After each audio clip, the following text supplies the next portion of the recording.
Hey YouTube, it is I, Best Fishing Boy, here today with another video. And finally, we've gotten a glimpse of what courses we're going to be seeing in Wave 4 of the Booster Course Pass. Honestly, I think this wave looks pretty solid. It doesn't seem as great as Wave 3, but there are some really solid picks in here, such as DK Summit and Waluigi Stadium. Anyway, without further ado, let's take a look at the trailer and the videos from Nintendo of Japan's website.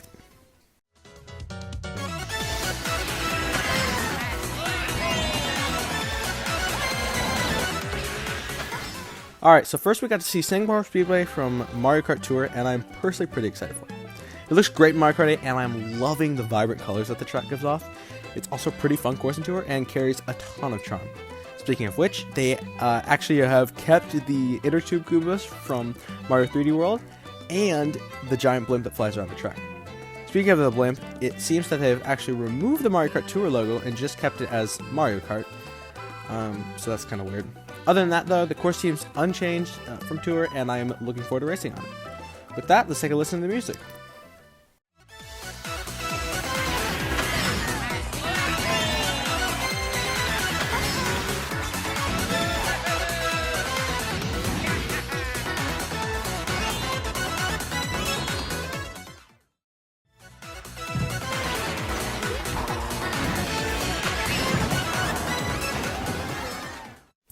Next, we have Tour's Bangkok Rush.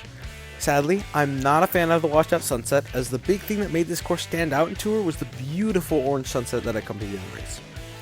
It also appears that they've gotten rid of the ink piranha plants that showed up in the middle of the course, which is just why. I don't know why, because that was a great mechanic, and I loved that they added it in Tour, and for some reason it's not me. Other than that, though, the course does look fairly good, especially the water texture and the lighting. Anyway, with that, let's listen to the music and move on to the next track.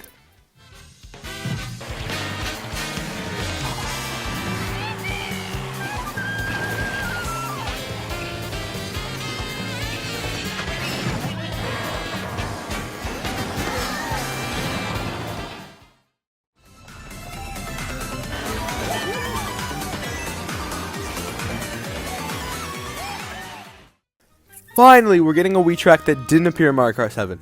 DK Summit is back, baby, and it looks good as it ever has. I mean, seriously, look at this cannon. It looks great frozen over. I also noticed that this chain of item boxes is horizontal, much like the ones found in Maple Treeway, which is kind of odd, but you know what? I'm all in for it. Anyway, there isn't much else to say about this track, so let's listen to the awesome music and move on.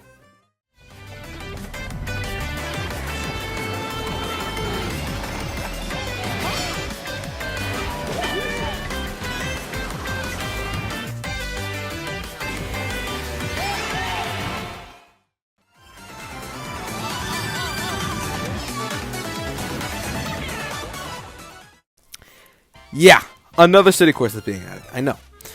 Amsterdam Drift from Mario Kart Tour is next in the trailer, and boy does it look mid compared to the other courses in the wave. It just looks plasticky, more so than the others, and I'm not a huge fan of it. There's just something about the simple textures that they use for the foliage and grass that make it stick out like a sore thumb. Other than that, however, the course itself is quite fun. I especially love the glider section over the river into the windmill area, and the tulip field with piranha plants. The track also provides a nice breath of fresh air for the city tracks, as the city itself more feels like a small, quaint village rather than a huge, bustling city. Anyway, that's all I have to say for this track, so let's listen to the music.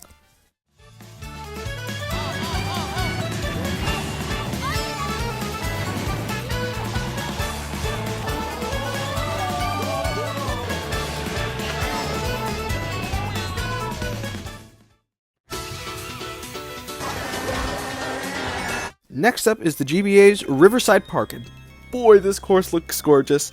I mean, seriously, look at those water and grass textures. It's beautiful. This course is also bringing a new enemy with it, the Patui Piranha plants from New Super Mario Bros. And it appears that they'll be walking around the track blowing up items instead of the normal spike balls that they usually have. Also, if you're able to hit one of these Patui Piranha plants, it'll drop its item on the road, leaving for you to pick it up as seen in this clip. And yeah, that's about all I have to say for this track, so let's listen to the music and race on to the next one.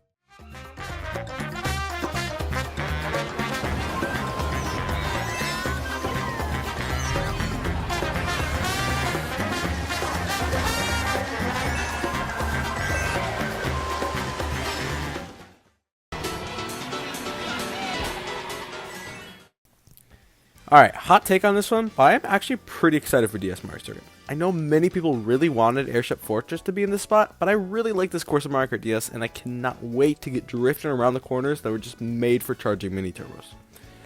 Sadly, the course's graphics just aren't doing it for me, as it carries more of the same look that Amsterdam Drift does with that plasticky Mario Kart Tour-esque art style. A few things I noticed around the course were this new racing sign at the start of the course and a new forest section with a giant wiggler from Maple Treeway. It's just things like this that make the course feel way more charming than its original variant, and I'm happy to see it all here. With that, let's listen to music and move on to the next track.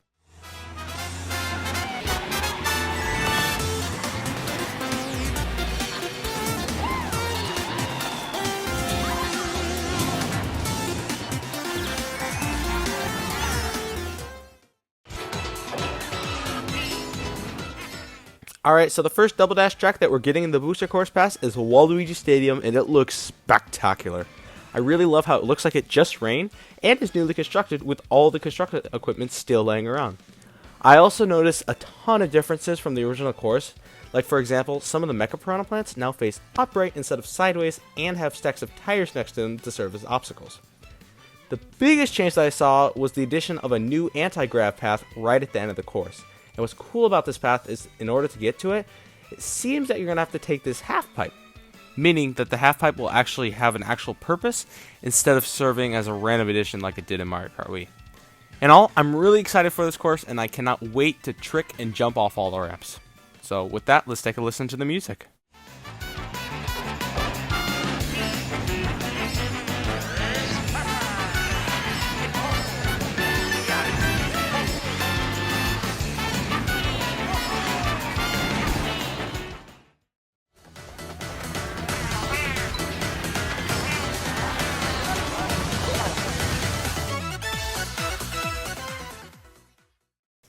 And for the final track, we have a brand new one, Yoshi's Island, which is based off the original SNES game, Yoshi's Island. When analyzing the course, I noticed a ton of Easter eggs. Get it? Like Easter eggs, like Yoshi eggs. We're talking about Yoshi's Island, like... Sorry, it was a bad joke anyways. I probably shouldn't have made it. Anyway, that's besides the point. Let's move on. I don't have the time to show you all the Easter eggs, but here's a few of my favorites. First, the chain chomps in the background of the plains area are likely a reference to the chain chomps found in the same area in the game, which jump out at the player from the background. So I think that's pretty cool. Another Easter egg I saw was the fact that the whole course seems to be inspired off the island from the title screen of Yoshi's Island, with the castles and the cloud area being in the exact same place as they are in-game. I also noticed that just like in the game, if you run into this winged cloud, you can create another path out of red bricks. With that, let's take a listen to its music and end the video there.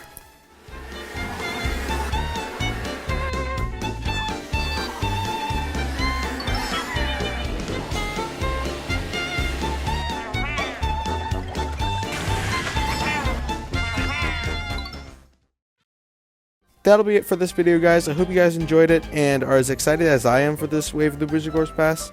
It is a big step up from at least Wave 1 and Wave 2. And yeah, I'm looking forward to what Nintendo does from here.